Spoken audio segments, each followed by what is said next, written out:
Sitten päästään siihen viimeiseen sanalyhenteeseen, eli SF, mikä tarkoittaa, että tässä on Special Forces liipaisin, mikä on käytännössä vähän liioiteltu jälleen kerran, mutta se on kevennetty selkeä liipasin laukaisun koneisto.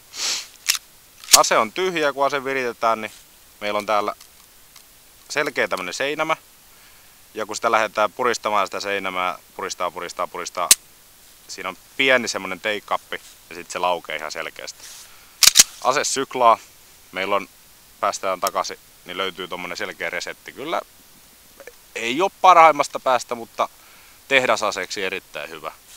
Elikkä pieni etuveto, seinä, laukeaminen, resetti. Vähän se pomppaa tuolta. Ei se pomppaa semmoisesti niin kuin väkivaltaisesti, mutta erittäin mukavasti. Voin sanoa, että palveluspistooliksi niin erittäin mukava liipaisu kautta laukaisu. Kun näitä ominaisuuksia tässä on niin paljon, niin ne kun laitetaan kaikki yhteen, niin luodaan kyllä erittäin pätevä ja helppokäyttöinen palvelus kautta virkapistooli, joka on helppo oppia, joka on helppo ampua. Ja se on näissä Hecklerin kohin tuotteissa niin kuin varmaa, että ne on sitten laadukkaita ja hyvin tehtyjä yleisestikin.